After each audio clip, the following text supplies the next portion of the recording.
नवंबर का आखिरी हफ्ता था। सर्दियों की आमद थी। रात के दूसरे पहर सारिका की आंख खुल जाती है। सारिका दोबारा सोने की बहुत कोशिश करती है, लेकिन वो सो नहीं पाती। ये सारिका के साथ पहली बार नहीं हुआ था, ऐसा अक्सर उसके साथ होता रहता था। सारिका के फादर उसको कई साइकियाट्रिस्ट को दिखा चुके थे। सारिका अब भी जेर इलाज थी और वो दिमागी दबाव दूर करने वाली मेडिसिन अब भी ले रही थी। जब सारिका 5 साल की थी तो वो सीढ़ियों से गिर गई थी और उसके सर पर गहरी चोट आई थी। सारिका की मम्मी ने उसका बहुत ख्याल रखा, लेकिन जब सारिका बड़ी हुई तो वो एक बहुत ही हसास लड़की के रूप में सामने आई। सारिका अपनी मम्मी से अक्सर ख्वाब में एक भेड़िए का जिक्र करती है।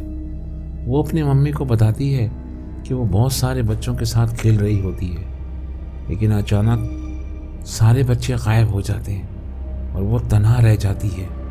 वो चिल्लाती है और चीखती है, लेकिन हर तरफ सन्नाटा हो जाता है। फिर वो जैसे ही पलटती है तो सामने एक भयानक चेहरे वाला इंसान खड़ा होता है। वो आहिस्ता आहिस्ता उसके करीब आता है और फिर देखते ही देखते वो इंसान से भेड़िया बन जाता है। सारिका अक्सर अपनी माँ को ख्वाब बताते हुए रोना शुरू कर देती थी। वो अपनी माँ से लिपटकर काफ़ी देर तक सिसकियाँ लेती रहती थी। सारिका अपनी माँ से अक्सर कहती थी कि उसे लगता है कि ये सब ख्वाब नहीं, शायद उसकी ज़िंदगी की कोई हकीकत है जो एक दिन सच होने वाली है। सारिका की मम्मी उसको हौसला देते हुए समझाती कि बेटा, ख्वाब तो ख्वाब होते हैं, हकीकत से इनका कोई ताल्लुक नहीं होता। इंसान अपने दिल और दिमाग में जो बात सवार कर लेता है वही सब कुछ उसके ख्वाब का हिस्सा होता है। आज सारिका 17 बरस की थी। 9th क्लास के बाद से वो स्कूल नहीं गई थी। उसके मम्मी डैडी सारिका से बहुत मोहब्बत करते थे, क्योंकि सारिका के बाद इनके कोई औलाद नहीं हुई थी। एक दिन सारिका की मम्मी तबीयत ख़राब होने की वजह से उसके डैडी उसकी मम्मी को अस्पताल ले गए और यूं सारिका घर पर बिल्कुल अकेली थी। सारिका के मम्मी और डैडी को इस बात का एहसास था, लेकिन हालात ही कुछ ऐसे थे कि वो भी मजबूर थे। फिर भी सारिका के डैडी बार बार उसको फ़ोन करके उसकी खैरियत मालूम कर रहे थे।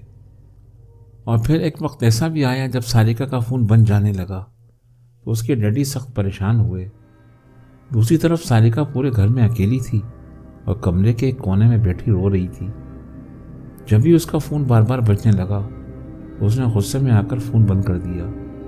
और फिर सारिका को ऐसा महसूस हुआ जैसे कमरे की छत पर कोई चल रहा हो। वो थर थर काँपने लगी। फिर सीढ़ियों से नीचे उतरने की आवाज़ें आहिस्ता आहिस्ता उससे करीब आने लगी। फिर आहिस्ता से दरवाज़ा खुला। वही शख्स जिसको सारिका ख्वाब में देखती थी वो कमरे में दाखिल हुआ। सारिका खौफ और हैरत से उस शख्स को देख रही थी। वो शख्स सारिका के करीब आया तो सारिका हिसानी कैफियत में चिल्लाने लगी। उसने करीब आते ही भेड़िए का रूप धार लिया था। सारिका मुसलसल चीख रही थी। उसके सामने एक खौफनाक भेड़िया अपने खून आशाम दांतों के साथ उसके सामने मुंह खोले खड़ा था। और फिर जैसे ही वो सारिका के बहुत करीब हुआ तो सारिका बेहोश हो गई। जब सारिका को होश आया तो वो अपनी माँ की आगोश में थी। वो खौफ से अपनी माँ से लिपट गई। सारिका के डैडी भी एक तरफ उदास खड़े थे। सारिका ने सिसकते हुए अपनी माँ को सारी बात बताई।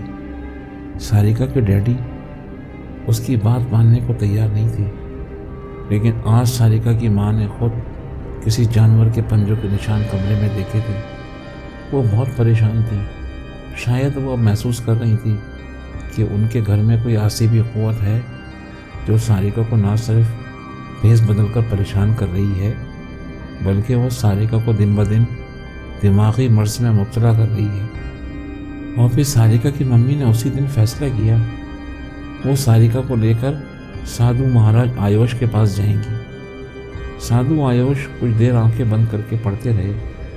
फिर जो बातें उन्होंने सारिका की मम्मी को बताई तो उनकी हैरत और खौफ से आंखें फटी की फटी रह गईं।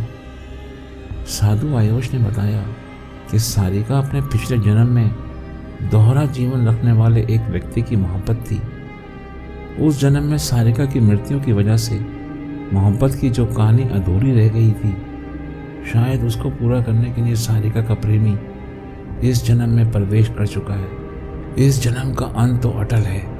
आज नहीं तो कल वो अपनी प्रेमिका को ले जाएगा। सारिका की मम्मी ये सुनकर रोने लगी। उन्होंने साधु आयुष से विनती की, साधु जी, इसका कोई तो उपाय होगा जिससे हमारी बच्ची सारिका हमें मिल जाए। साधु आयुष कुछ देर खामोश रहे, फिर उन्होंने सारिका की मम्मी को बताया कि इसके लिए उन्हें अमावस की रात का इंतजार करना होगा।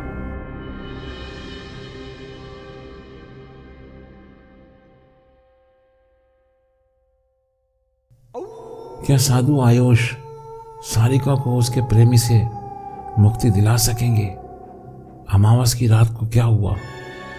इन तमाम सवालों के जवाब के लिए देखिए इस कहानी का दूसरा हिस्सा सिर्फ स्कैरी स्टोरीज पर।